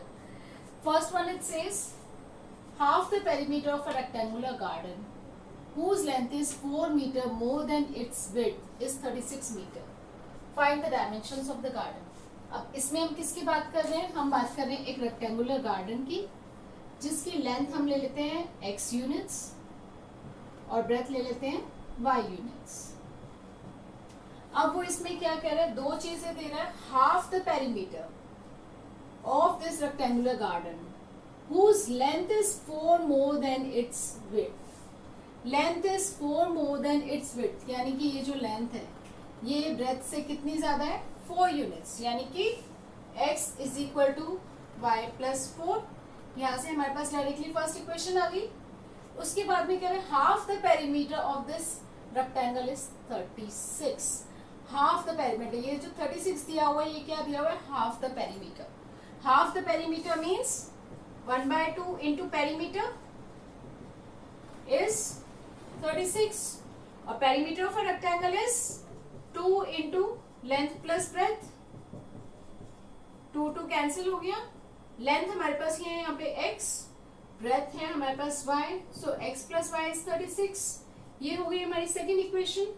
सो इन दोनों को solve करने के लिए x, क्योंकि first equation में x की value already आ रही है हमारे पास, so I'll prefer to substitute first in second equation. So substituting equation 1 in equation 2. इसकी वैल्यू हम यहाँ पर डाल देंगे तो आ जाएगा y plus 4. ये आ गई x की value plus y is equal to 36. This gives you 2y is equal to 36 minus 4 32. यानी कि y की वैल्यू आ गई हमारी 16 मीटर्स और x की वैल्यू आ जाएगी from first equation. From equation 1 we get the value x is equal to y plus 4 यानी कि 16 plus 4 which is equal to 20.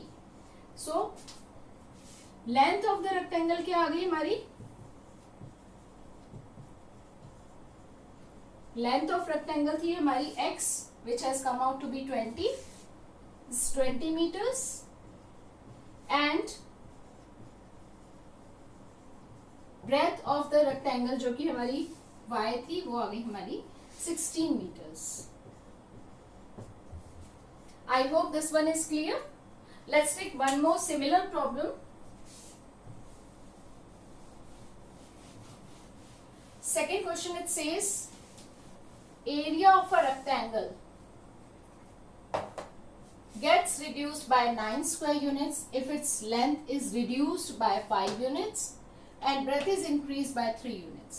But if we increase the length by 3 units and breadth by 2 units, the area increases by 67 units. Find the dimensions of the rectangle. Dimensions means again we have to find length and breadth. So length हमने assume की है x, breadth हमने assume की है y. Again it's a rectangle. So let's assume कि ये length है और ये y है, ये ब्रेथ है y यूनिट्स. अब इस केस में हम बात कर रहे हैं लेंथ की, ब्रेथ की और एरिया की. अगर हम रेगुलर रेक्टेंगल देखते हैं ये, तो उस केस में लेंथ हम ले रहे हैं x, ब्रेथ हम ले रहे हैं y, तो एरिया हो जाएगा length into breadth. So in this case it is xy. अब फर्स्ट सिचुएशन देखते हैं. Area of rectangle gets reduced by 9 square units, यानी कि एरिया कितना हो गया? 9 यूनिट्स कम हो गया. पहले था xy, अब हो गया हमारा xy माइनस 9. कब? When length is reduced by 5 units. Reduced by 5 units यानी कि 5 यूनिट कम हो गया, तो लेंथ क्या होगी? x minus 5 units and breadth is increased by 3 units. Breadth is increased by 3 units, यानी कि breadth को हमने increase कर दिया 3 से. So यहाँ पर लेंथ आ गई x minus 5, breadth आ गई y plus 3 और एरिया आ जाएगा xy minus 9. So first situation से हमारे पास इक्वेशन आ जाएगी x minus 5 into y plus 3 is equal to xy minus 9. इसको सॉल्व करेंगे तो आएगा xy plus 3x minus 5y minus 15 is equal to xy minus 9. xy gets cancelled here. 3x minus 5y is equal to 15 minus 9, that is equal to 6. ये आ गई हमारी first equation. अब हम डील करते हैं सेकेंड सिचुएशन के साथ, जिसमें वो कह रहे हैं if we increase the length. अब इसमें हम लेंथ इंक्रीज कर रहे हैं बाय 3 यूनिट्स, यानी कि सेकेंड केस में लेंथ कितनी हो जाएगी, x थी पहले, 3 यूनिट्स इंक्रीज हो गई तो x plus 3 हो जाएगी.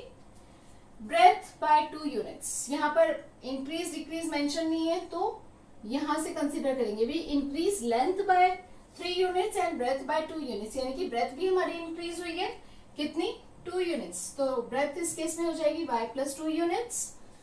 Area increases by 67 units. Area हमारे पास था xy, अभी इंक्रीज हो गया 67 से तो एरिया हो गया xy plus 67. सो इस सिचुएशन के लिए हमारे पास इक्वेशन आ जाएगी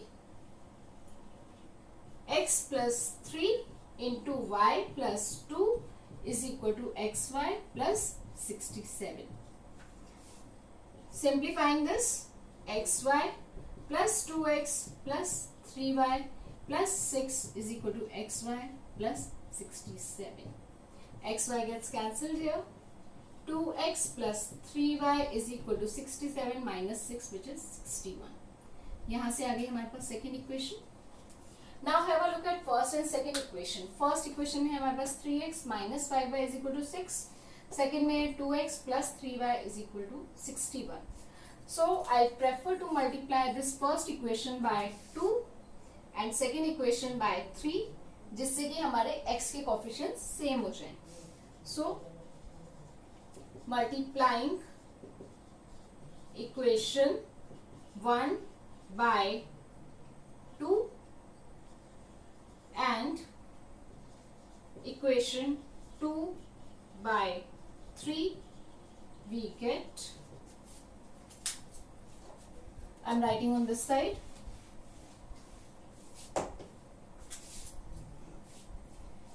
फर्स्ट इक्वेशन को हमने 2 से मल्टीप्लाई किया तो ये हो जाएगा हमारा 6x minus 10y is equal to 12.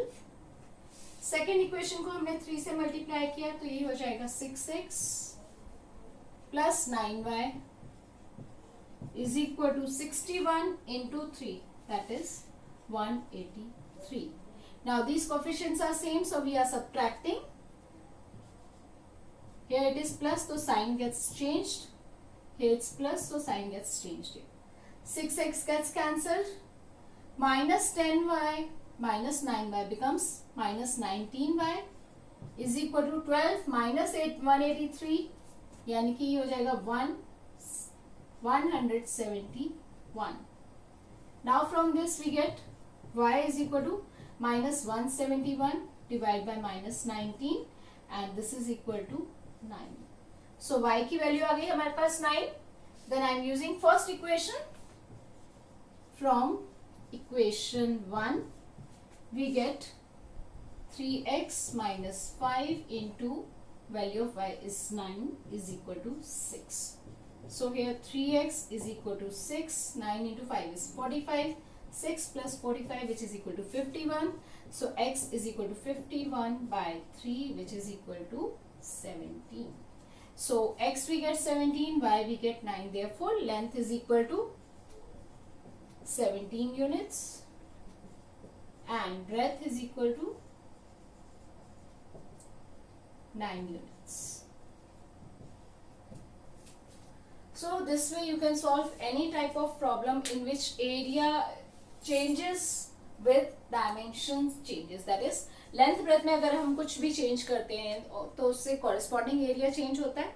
तो उस केस की प्रॉब्लम्स हम इस टाइप से इजीली सॉल्व कर सकते हैं.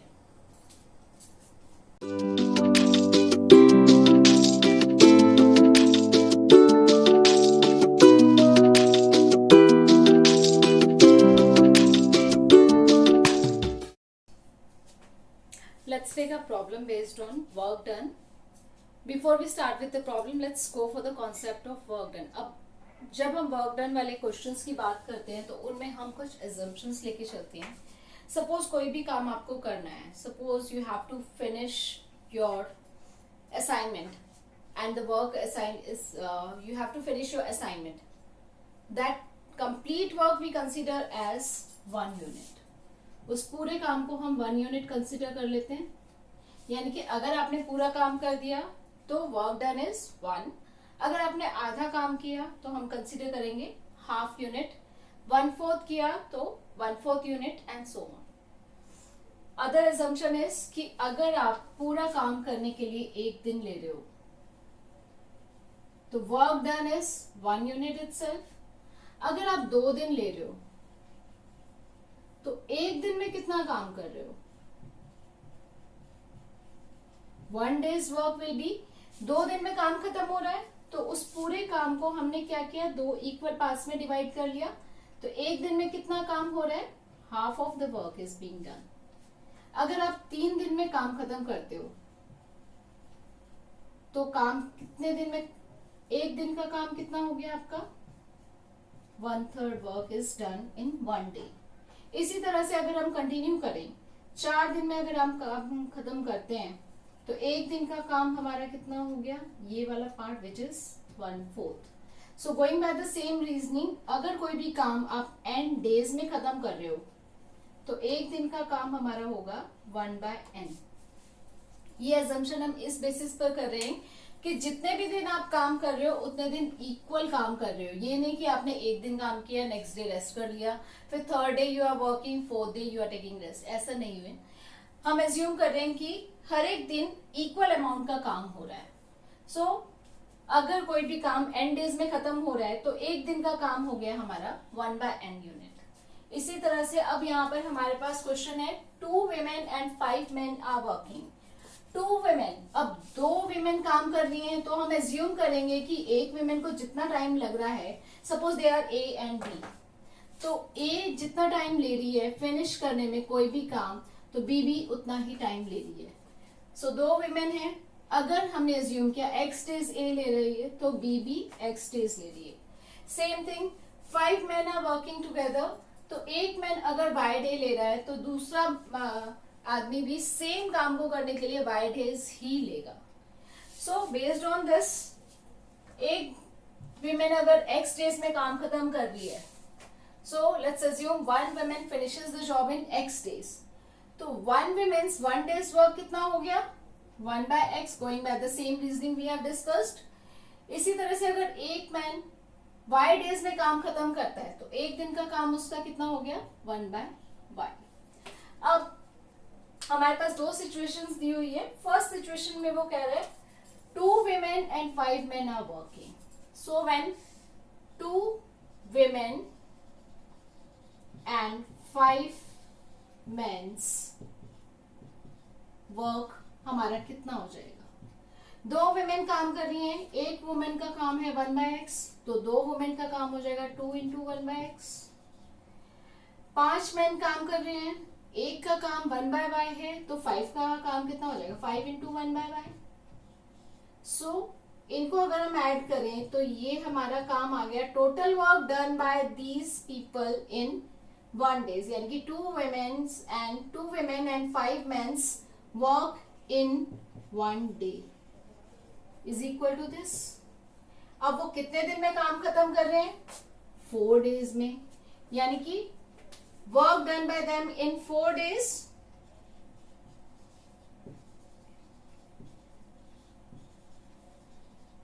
in 4 days will be equal to what? 4 times this 2/x plus 5/y. और कितना काम हो रहा है? क्योंकि काम खत्म हो रहा है 4 दिन में, so this should be equal to 1 unit.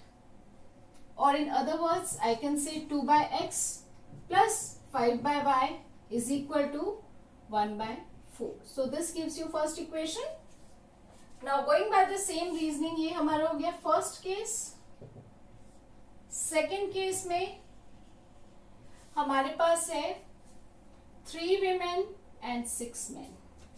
Now 3 women and 6 men's 1 day's work कितना हो जाएगा? 3 women काम कर रही हैं, एक women का काम है 1/x, तो 3 का हो जाएगा 3/x. एक मैन का काम है 1/y, तो 6 का हो जाएगा 6/y. Total work done is 3/x plus 6/y. Now ये काम खत्म कर रहे हैं हमारा 3 days में, यानी कि work done by them in 3 days is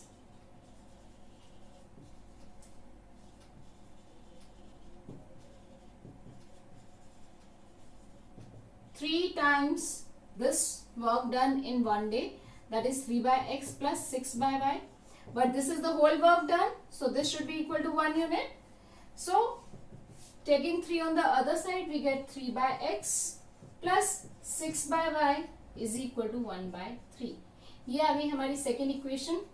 As you can see, these two are not linear equations. तो पहले हम इनको linear equations में convert करेंगे by simple assumption that let 1/x is equal to u and 1/y is equal to v. ये assume करने के बाद हमारी equations आ जाएंगी 2u plus 5v is equal to 1/4, and this is 3u plus 6v is equal to 1/3. Let's mark this as equation 3 and this as equation 4. अब हमें third और fourth को सॉल्व करना है साइमल्टेनियसली. तो उसके लिए हम क्या करेंगे? थर्ड इक्वेशन को मैं 3 से मल्टीप्लाई कर रही हूँ, फोर्थ इक्वेशन को मैं 2 से मल्टीप्लाई कर रही हूँ, and I am writing it here. Multiplying equation 3 by 3, so 3 into 3 we get, this becomes 6u plus 15v is equal to 3/4, and this fourth equation by 2 we get 6u plus 12v is equal to 2/3. So subtracting these two, minus minus minus, these two gets cancelled. 15 minus 12 is 3v is equal to 3/4 minus 2/3. Taking LCM 12, 9 minus 8 is 1, so this is 1/12. So from here we get v is equal to 1/36. Putting this value in equation, it is 36, so I'll prefer something like this. So I am taking equation 4. So fourth implies 3u plus 6 into v is 1/36 is equal to 1/3. This gets cancelled, we get 6 here. So we get 3u is equal to 1/3 minus 1/6. That gives you how much? So 1/3 minus 1/6. Subtract करने के लिए हम क्या करते हैं? Fractions में अगर हम डिनोमिनेटर्स इक्वेट कर दें तो वी कैन डायरेक्टली ऐड और सब्ट्रैक्ट द न्यूमरेटर्स. यहाँ 1/6 है, यहाँ 1/3 है, तो इसको 6 करने के लिए हम क्या करेंगे? 2 से मल्टीप्लाई करेंगे, तो ये हो जाएगा 2/6. सो 2/6 माइनस 1/6 इज 1/6. यहाँ से हमारे पास u आ जाएगा 1/18, यानी कि यहाँ से हमारे पास आ गया x. क्या लिया था हमने? x लिया था हमने u का रेसिप्रोकल. सो x आ जाएगा हमारा 1/u which is equal to 18, and y is equal to reciprocal of v which is 36. So one woman takes x days, यानी कि 18 days to complete the job, and one man finishes the job in y days, that is 36 days. So time taken by one woman will be 18 days and by one man alone is 36 days. यानी कि अगर सिर्फ एक ही women काम कर रही है तो वो 18 दिन में काम को फिनिश कर देगी, और अगर सिर्फ एक ही मैन काम कर रहा है तो वो 36 डेज में काम को फिनिश करेगा. So this is the way we do questions based on work done. उसमें हमें ये अज्यूम करना होता है mainly, if the work is done in x days then 1 day's work is 1/x. This is the main concept we have to use in questions related to work done.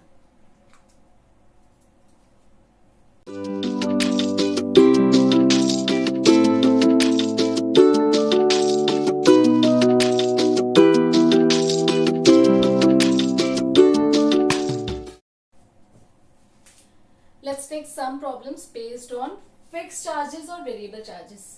ये आपके real life में कहाँ use होते हैं? जैसे अगर आप auto से ट्रैवल कर रहे हैं तो ऑटो मीटर जब भी स्टार्ट होता है वो 25 रुपीज से फिक्स चार्जेस से स्टार्ट होता है और वो 25 रुपीज कहाँ तक चलते हैं? सपोज 2 किलोमीटर तक चलते हैं, 2.5 किलोमीटर या 3 किलोमीटर तक चलते हैं, तो वो तो हो गया फिक्स चार्ज उस पर्टिकुलर डिस्टेंस के लिए.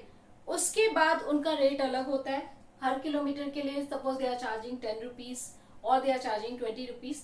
तो दो तरह के चार्जेस हो जाते हैं. एक तो हो जाता है हमारा फिक्स चार्ज और दूसरा variable charge depending on the distance covered. So इन दो चार्जेस पे बेस्ड हमने क्वेश्चंस लिए हैं. First question, a taxi charges in a city consist of fix charge together with the charge for the distance covered. Distance covered ये per kilometre charge हम ले रहे हैं यहाँ पर. For a distance of 10 km, the charge paid is rupees 105, and for a journey of 15 km, the charge paid is rupees 155. So, what are the fixed charges and the charge per kilometer? Then, how much a person has to pay for a journey of 25 kilometers? तो इसमें सबसे पहले दो type के जो charges हैं वो हम एज्यूम कर लेंगे. फिक्स चार्ज हमने एज्यूम कर लिया x रुपीज और जो चार्जेस पर किलोमीटर है वो हमने एज्यूम कर लिया रुपीज y. तो फर्स्ट केस में वो क्या कह रहा है कि for a distance of 10 kilometres charge paid is rupees 105. अभी 10 किलोमीटर्स का जो उसने डिस्टेंस कवर किया है, 10 किलोमीटर डिस्टेंस में उसने दो तरह के चार्जेस पे किए. एक तो फिक्स वाले तो है ही है, वो तो देने ही देने हैं. और वेरिएबल चार्ज में कौन सा आ जाएगा? पर किलोमीटर वाला. फिक्स चार्ज हमने एज्यूम किया है x और वेरिएबल पर किलोमीटर वाला है y रुपीज हम 1 किलोमीटर के लिए पे कर रहे हैं. तो 10 किलोमीटर के लिए हम पे करेंगे 10 इंटू वाई 10y, यानी कि टोटल चार्ज जो हमें पे करना पड़ेगा that will be x plus 10y. तो इस केस में हमारे पास इक्वेशन हो जाएगी for 10 kilometres we get the equation x plus 10y is equal to rupees 105. So we get the first equation. Similarly वो कह रहा है 15 किलोमीटर्स के लिए चार्जेस पेड हैं 155. सो 15 किलोमीटर्स के लिए भी हमारे पास दो चार्जेस हो जाएंगे. एक होगा फिक्स वाला और दूसरा वाला होगा वेरिएबल. फिक्स चार्ज में हमारे पास फिक्स अमाउंट है x रुपीज. वेरिएबल वाला डिस्टेंस के ऊपर डिपेंड करेगा. 1 किलोमीटर के लिए y रुपीज है तो 15 किलोमीटर्स के लिए हो जाएगा हमारा 15y. Total amount paid will be x plus 15y. So for 15 kilometers, the charge paid will be x plus 15y, which is equal to rupees 155. So this gives us second equation. Now, in order to solve first and second equation, we can see the coefficients of x are 1 and 1 each. So we can simply subtract 1 from 2 or 2 from 1. So I am subtracting 1 from 2 because 15 10 से बड़ा है यहाँ पर.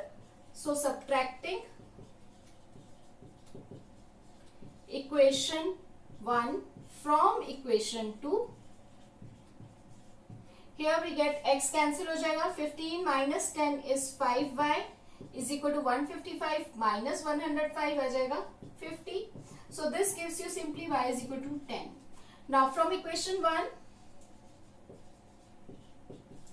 we get x plus 10 into 10 becomes 100 is equal to 105. यहाँ से हमारे पास x की वैल्यू आ गई रुपीज 5. यानी कि जो फिक्स चार्जेस पे कर रहे हैं वो हम पे कर रहे हैं रुपीज 5. ये आपको देना ही देना है. उसके बाद पर किलोमीटर के अकॉर्डिंग हम चार्जेस पे कर रहे हैं. So the fix charges are rupees 5 and the variable और the charges paid per kilometre is y which is equal to rupees 10. So therefore fixed charge is equal to rupees 5 here and charge per kilometer is equal to y which is equal to rupees 10 in our case. Now our question doesn't stop here. They are asking for one more thing. how much a person has to pay for a journey of 25 kilometers. Now for a journey of 25 kilometers again,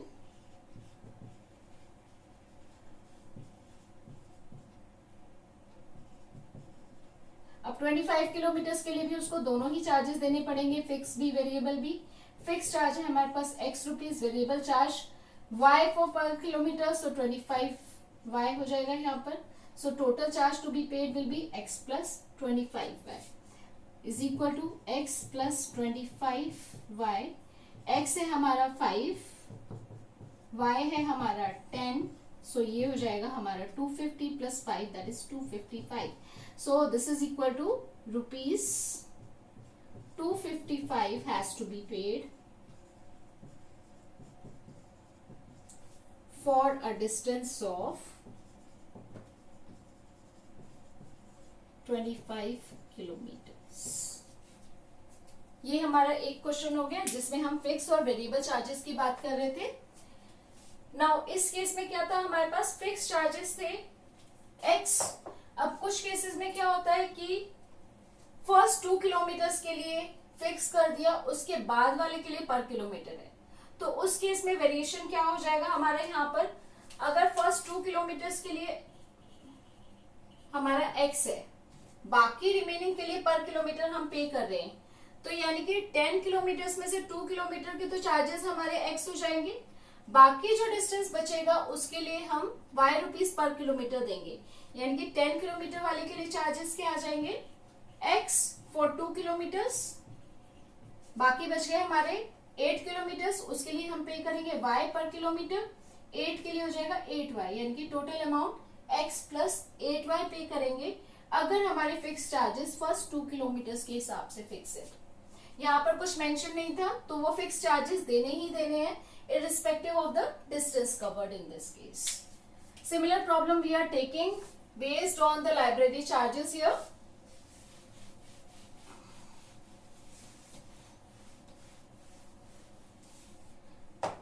अब इसमें वो क्या कह रहा है, a lending library has fixed charge for the first 3 days. यहाँ पर वो फर्स्ट 3 days के लिए फिक्स चार्ज दे रहा है and an additional charge for each day thereafter. यानी कि 3 days के लिए तो वो फिक्स चार्ज ही दे रहा है. अगर आप 3 से ज्यादा दिन के लिए बुक ले रहे हो तो हर एक दिन के लिए, हर एक एक्स्ट्रा दिन के लिए आपको अलग से चार्ज देना पड़ेगा. So the 2 type of charges let's take. Let the fix charge be fix charge, let's mention this also, for first 3 days is equal to rupees x, और उसके बाद में क्या करें, and let the charge per day thereafter be rupees y. ठीक है. Now let's consider first case. a paid rupees 27 for a book for 7 days. अब a ने एक बुक ली 7 दिन के लिए. 7 दिन में अगर हम इसको डिवाइड करें, फर्स्ट 3 days के अलग चार्ज हैं, अब 3 days हटाने के बाद कितने बच गए, 7 माइनस 3 4 days. तो ये फर्स्ट 3 days के तो फिक्स चार्ज है x. ये जो 4 दिन बचे हैं उनके लिए y रुपीज पर डे है, यानी कि 4 days के लिए हो गए हमारे 4y. So total charge paid by a should be x plus 4y which is equal to rupees 27. तो हमारे पास इक्वेशन आएगी. So according to the question, we get the equation x plus 4y is equal to 27, which is the amount paid by A. Then next it says while B paid rupees 21 for a book for 5 days. B ने पे किए, अब 5 days के लिए उसने book ली. अब 5 days के लिए book Lee. Again this 5 days are divided in 2 parts. 3 days 5 minus 3 2 days. So first 3 days के लिए फिक्स चार्जेस पे किया x.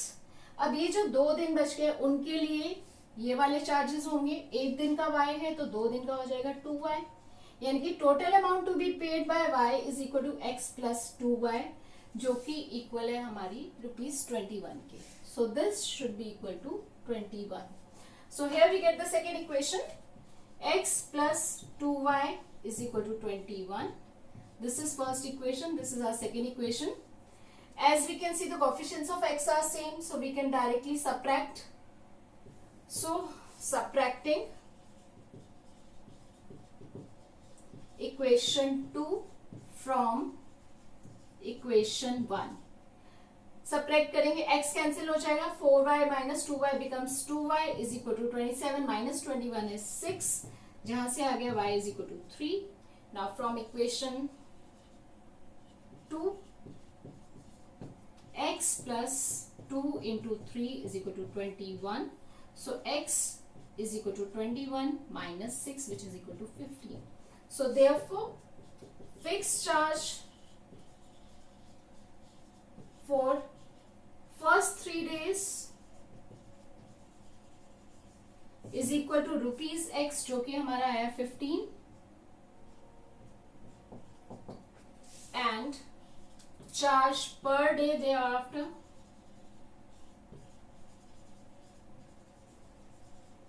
is equal to rupees y, which is equal to 3 in our case.